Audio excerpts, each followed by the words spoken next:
नमस्कार, मंडल news bulletin में आपका स्वागत है। आइए पेश करते हैं आज के कुछ प्रमुख व मुख्य समाचार। अब तक यदि आपने मंडल न्यूज के इस चैनल को लाइक व सब्सक्राइब नहीं किया है तो जल्द से जल्द इस चैनल को लाइक व सब्सक्राइब जरूर कर दें।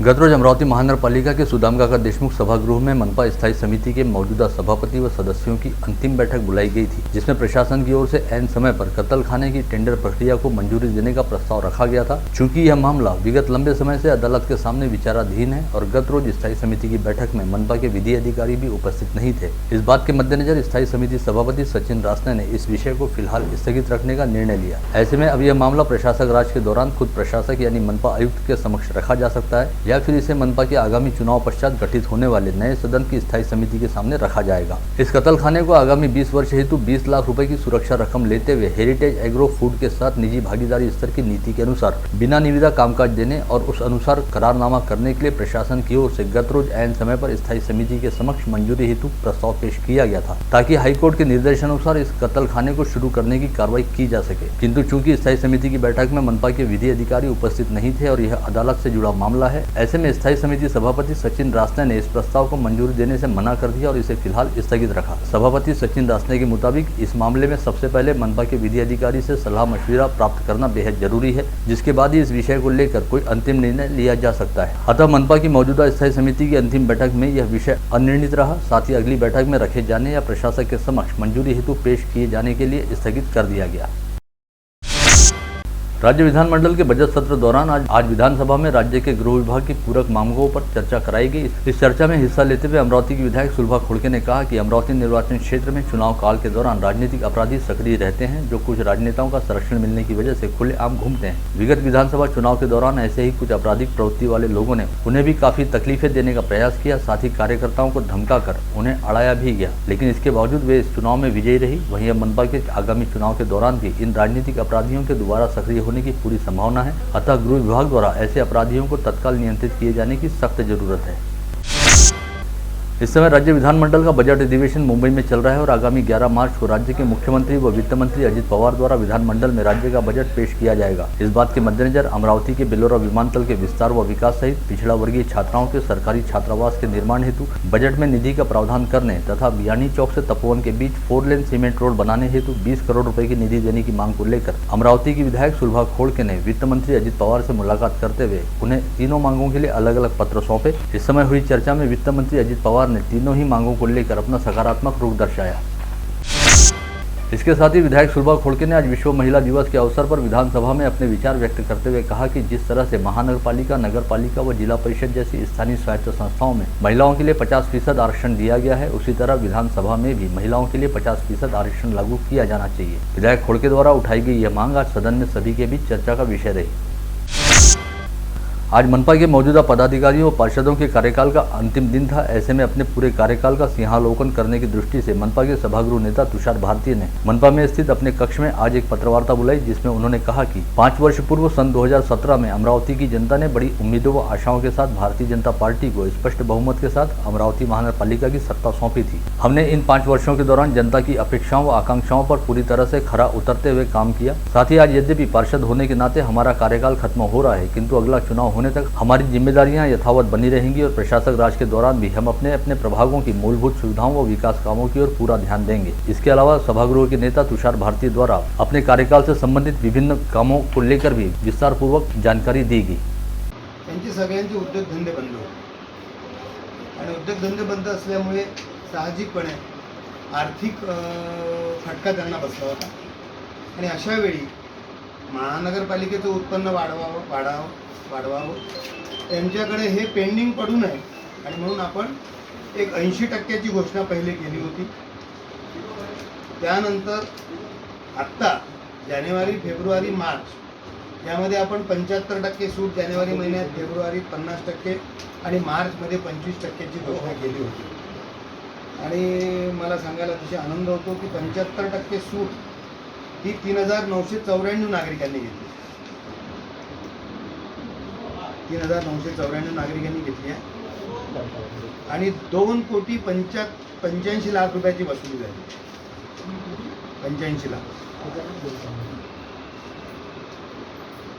50% सूट ती 1982 नागरिकांनी घेतलेली आहे. 1,26,00,000 रुपये हे त्यांनी भरलेले आहे. आता मार्च महिना सुरू असल्यामुळे 25% आकडा आपल्याला सांगणं योग्य होणार नाही, पण ती पण आता प्रक्रिया सुरू आहे. हे आपण ऑनलाईन केल्यामुळे काय झालं की ताबडतोब ती आकडा मिळतं. एखाद्याने जर भरल्याबरोबर 75% सूट पण त्याला त्याच्यातून जाते आहे. त्यामुळे हा अभूतपूर्व निर्णय. एकीकडे वीज वितरण कंपनी लाईन कट करत असताना आपण त्यांना एवढी मोठी सूट दिली. अमरावती महानगरपालिकेचं उत्पन्नही वाढलं, जे कदाचित पेंडिंग राहिलं असतं आणि लोकांनाही त्यातून मोठ्या प्रमाणात रिलीफ मिळालेला आहे. आम्ही 5 कोटीचं प्रावधान केलं होतं. CCTV कॅमेराचा DPR बनवला. DPR टेक्निकल सँक्शनसाठी पाठवला. आम्हाला सांगण्यात आलं की बा तुम्ही नगरविकास खात्या माध्यमाने पाठवा. आम्ही नगरविकास माध्यमाकडे खात्याकडे आम्ही तो DPR पाठवला. पण गेले 3-4 महिने झाले त्या संदर्भातलं कुठलंही पत्रव्यवहार त्यांनी त्याच्यावर उत्तर दिलेलं नाही. आम्ही वेळोवेळी संपर्क साधला, डेस्क ऑफिसरशी संपर्क साधला, आम्ही पाठक साहेब सचिव आहेत त्यांच्याशी पण पत्रव्यवहार केला, पण या संदर्भातलं कुठलंही उत्तर आम्हाला आलेलं नाही. अमरावती शहरातल्या नागरिकांच्या सुरक्षेची जबाबदारी केवळ पोलिसांची आहे असं म्हणून आम्ही हात झटकणं हे योग्य होणार नाही आणि म्हणून आम्ही तो DPR त्यांच्याकडे पाठवला. फक्त आम्हाला टेक्निकल सँक्शन पाहिजे. आम्हाला राज्य शासनाकडून पैसा नको आहे, पण राज्य शासनाने तिथे पण अडवणुकीचं धोरण केलेलं आहे. अपेक्षा आहे की या 6 महिन्यामध्ये प्रशासक बसेल, तेव्हा क्रेडिट भाजपला मिळू नये आणि म्हणून आम्हाला क्रेडिट नको आहे, पण त्याला मान्यता देऊन ते प्रकरण निकाली काढावं. हा एक भाग. दुसरा भाग असा आहे की शेवटच्या जनरल बॉडी मीटिंगमध्ये आम्ही एक निर्णय केला होता, आपल्या सगळ्यांना माहिती असेल की खाजगी जागेवर ज्या झोपडपट्ट्या झाल्या आहेत त्यांना झोपडपट्ट्या घोषित केल्या, त्यांना PR कार्ड मिळून त्यांना पंतप्रधान आवास योजनेचा लाभ मिळावा त्यासाठी आम्ही आग्रही होतो. आणि आम्हाला फायद्याचं म्हणून GR पण एक निघाला होता आणि म्हणून त्या GRच्या आधारावर आम्ही आमसभेमध्ये निर्णय केला आणि तो निर्णय करत असताना विश्व महिला दिवस के उपलक्ष्य में स्थानीय क्रांति कॉलोनी परिसर में महिलाओं के लिए खो खो स्पर्धा का आयोजन किया गया था। इस अवसर पर प्रमुख अतिथि के तौर पर जिले की सांसद नवनीत राणा ने उपस्थित रहते हुए क्षेत्र की महिलाओं के साथ खो खो का खेल खेला और शानदार खेल प्रदर्शन करते हुए बाकायदा प्रथम पुरस्कार भी हासिल किया।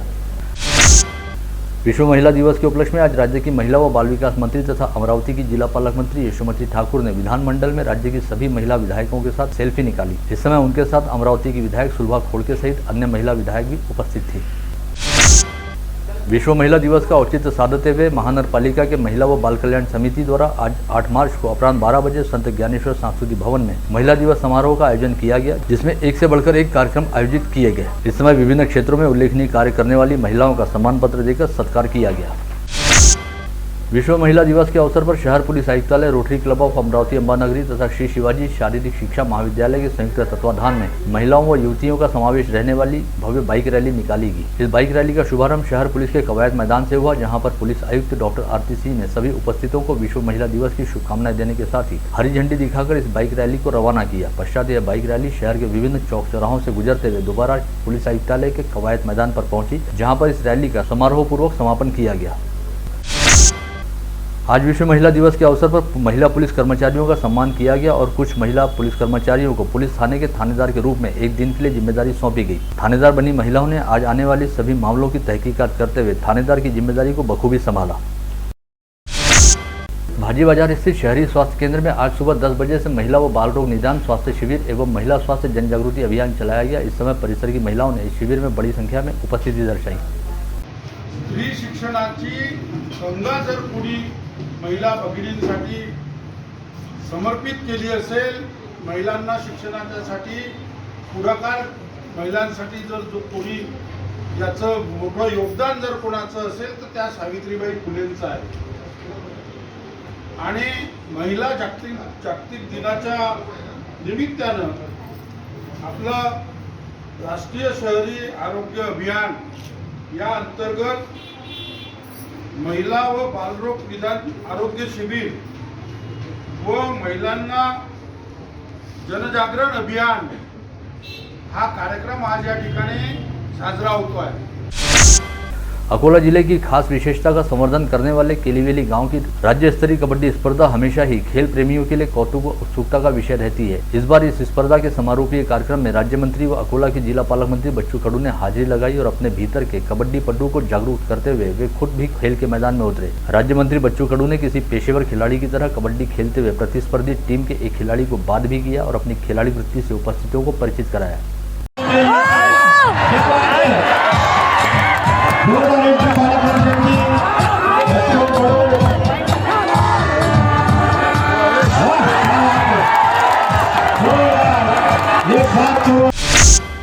राज्य परिवहन महामंडल का सरकार में विलीनीकरण करने की मांग को लेकर विगत 4 माह से एसटी कर्मियों द्वारा की जा रही हड़ताल अब फूट की कगार पर है और कई कर्मचारी अब हड़ताल खत्म करते हुए काम पर लौटना चाहते हैं। सरकार ने एसटी कर्मियों को काम पर लौट आने के लिए 10 मार्च की डेडलाइन दी है, जिसके बाद 2 दिनों के दौरान 13 कर्मचारियों ने काम पर लौटने की तैयारी दर्शाते हुए महामंडल के पास अपना आवेदन प्रस्तुत किया है। जहाँ विगत 2 दिनों के दौरान 13 कर्मचारियों ने काम पर लौटने की तैयारी दर्शाई है, वहीं अब भी सरकार द्वारा दी गई अवधि को खत्म होने में 2 दिनों का समय शेष है। ऐसे में महामंडल के अधिकारियों द्वारा विश्वास जताया जा रहा है कि आगामी 2 दिनों के दौरान और भी कई कर्मचारी अपनी हड़ताल खत्म करते हुए काम पर लौट आएंगे। रूस द्वारा किए गए हमले के बाद यूक्रेन में युद्ध की स्थिति पैदा हो गई। ऐसे में वहां पर अटके रहने वाले पश्चिम विदर्भ के सभी 36 विद्यार्थी इस समय भारत लौट आए हैं। इन विद्यार्थियों सहित उनके अभिभावकों व रिश्तेदारों से 5 जिलों के नियंत्रण कक्ष द्वारा संपर्क साधा जा चुका है। पश्चिम विदर्भ के 36 में से 35 विद्यार्थी गत रोज तक अपने घर परिवार में पहुंच चुके थे, वहीं एक विद्यार्थी मंगलवार की रात तक अपने घर पर पहुंच जाएगा। इनमें अमरावती जिले के 11, बुल्ढाना के 9, यवतमाल के 6 तथा वाशिम व अकोला जिले के एक विद्यार्थी का समावेश है। अमरावती जमीयत उल कुरैश द्वारा कल बुधवार 9 मार्च को कुरैशी बिरादरी के विवाह इच्छुक युवक युवतियों के लिए सामूहिक विवाह समारोह का आयोजन किया जा रहा है, जिसमें कुरैशी बिरादरी के 17 युवक युवतियों के जोड़ों का निकाह करवाया जाएगा। कुरैशी बिरादरी द्वारा इज्तिमाई शादियों के आयोजन का यह 20वां वर्ष है। यह आयोजन कल 9 मार्च को लालखड़ी परिसर स्थित सरकार हॉल में आयोजित होने जा रहा है। मनपा क्षेत्र में बड़े पैमाने पर वृक्षारोपण किया गया है और कई वृक्ष पूर्णतः विकसित हो गए हैं। ऐसे में कई व्यापारी अपने व्यवसाय का विज्ञापन करने के उद्देश्य से रास्ते के किनारे लगे वृक्षों के तनों पर कीलों के जरिए बोर्ड ठोककर अपने विज्ञापन करते हैं। साथ ही कई बार इन वृक्षों पर बैनर व पोस्टर भी चिपकाए जाते हैं, जिससे वृक्षों को नुकसान पहुंचने के साथ ही उनका विद्रुपीकरण होता है। इस बात के मद्देनजर मनपा प्रशासन ने वृक्षों पर कील ठोकने और उनका विद्रुपीकरण करने वाले लोगों के खिलाफ कड़ी कार्रवाई करने का निर्णय लिया है, जिसे लेकर आज मनपा आयुक्त प्रवीण आष्टीकर द्वारा एक आदेश जारी किया गया। युवक कांग्रेस में महाराष्ट्र प्रदेश विधानसभा के लिए संगठनात्मक चुनाव हेतु विगत 12 नवंबर से 12 दिसंबर 2021 के दौरान सदस्यता पंजीयन सहित मतदान कराया गया। पश्चात वैध व अवैध वोटों की पड़ताल फरवरी माह में हुई, जिसके चुनावी नतीजे सोमवार को ऑनलाइन तरीके से घोषित किए गए, जिसमें युवक कांग्रेस के प्रदेश महासचिव पद पर परीक्षित जगताप व फिरोज शाह निर्वाचित हुए। वहीं सचिव पद पर योगेश बुंदिले ने चुनाव जीता। इसके अलावा अमरावती जिला ग्रामीण अध्यक्ष पद पर पंकज मोरे व जिला शहराध्यक्ष पद पर नीलेश गुहे विजयी रहे। कांग्रेस के शहराध्यक्ष बबलू शेखावत तथा पूर्व महापौर व पार्षद विलास इंगोले ने प्रदेश युवक कांग्रेस के चुनाव में विजयी हुए सभी पदाधिकारियों का आज भावपूर्ण अभिनंदन किया। साथ ही उम्मीद जताई कि युवक कांग्रेस के सभी पदाधिकारी अमरावती शहर सहित जिले में कांग्रेस पार्टी को मजबूत करने के लिए प्रयास करेंगे। इस समय किसानों की गेहूं व चने की फसल खेतों में तैयार हो चुकी है और फसल कटाई की कगार पर है। ऐसे में धारणी व चिखलदरा शहर सहित दोनों तहसीलों के कुछ गांवों में बीती रात से मूसलाधार बारिश शुरू हुई। ऐन फसल निकालने के वक्त हो रही बेमौसम बारिश की वजह से किसानों की फसलें खतरे में आ गई हैं। वहीं दूसरी ओर मौसम विभाग ने विदर्भ के कुछ जगहों पर आगामी 3 दिनों तक बिजली की कड़कड़ाहट के साथ बारिश होने का अनुमान जताया है। साथ ही कुछ स्थानों पर ओलावृष्टि होने की संभावना भी व्यक्त की है। तो हमारे खेत में रात में पानी गिरने से चने में काफ़ी नुकसान हुआ है।